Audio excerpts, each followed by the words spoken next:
Even as Pakistan Army Chief Asim Munir's forces have repeatedly killed civilians in Afghanistan, the United States continues to turn a blind eye to it. While it advocates human rights in Iran, remember, America is now trying to provide a justification for Pakistani military's actions.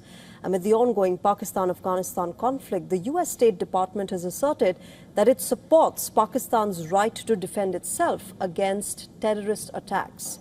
It also claimed that the Pakistani people have suffered greatly at the hands of terrorists.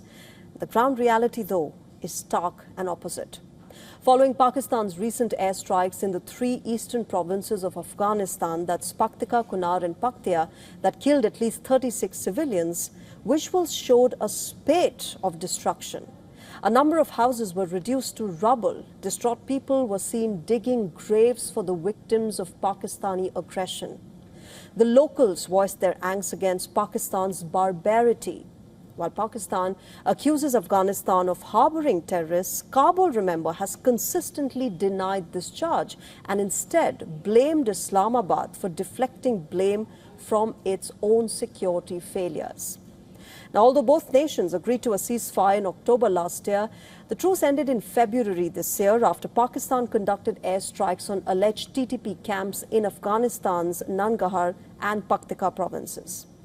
This led to a series of attacks and counterattacks by both sides. On the 16th of March, though, the Munir-led military crossed all limits by bombing Kabul's Omar Addiction Treatment Hospital, resulting in the death of at least 269 people. The human cost of this conflict cannot be understated. In the first 3 months of 2026 alone, the United Nations documented killing of 372 Afghan civilians and injuries to 397 others due to Pakistani attacks. America's stance comes at a juncture when Pakistan is desperately trying to project itself as a peacemaker in the US-Iran talks. President Donald Trump, who often boasts of stopping 8 wars, signaled less inclination to intervene in the Pakistan-Afghanistan conflict when he was asked about this in February this year. Take a listen. Have they asked you to intervene? Has anyone reached out to you on that? Well, I would, but I get along with Pakistan, as you know, very well. Very, very well. You have a great prime minister. You have a great general there. You have a great leader that I think two of the people that I really respect the most. And I think that Pakistan is doing terrifically well, yeah.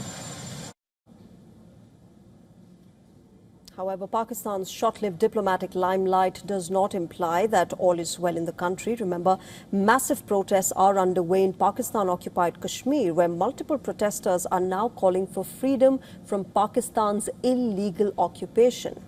Its economy is also in doldrums, with the poverty rate growing to 28.9% and a 12% decline in real purchasing power in the last 6 years. Meanwhile, Singapore's former permanent ambassador to the UN, Bilahari Kausikan, gave a reality check to Pakistan when a journalist asked him about her country's standing in the next 5 years. Take a look at what he said. Right. Pakistan was very agile and very successful in taking advantage of a diplomatic opportunity. And that has gone some way to rehabilitate Pakistan diplomatically in the eyes of the US anyway. But wait. Yeah, but you know, that doesn't feed the Pakistani people. Pakistan is a state that is teetering on the brink of failure. All right? Okay, it has been for some time. It hasn't quite fallen over, for which we all should be grateful. But the diplomatic success doesn't change that fundamental reality. Now, while Trump seems to be looking the other way on Afghanistan for now, it will be apt to recollect his own post from 8 years ago.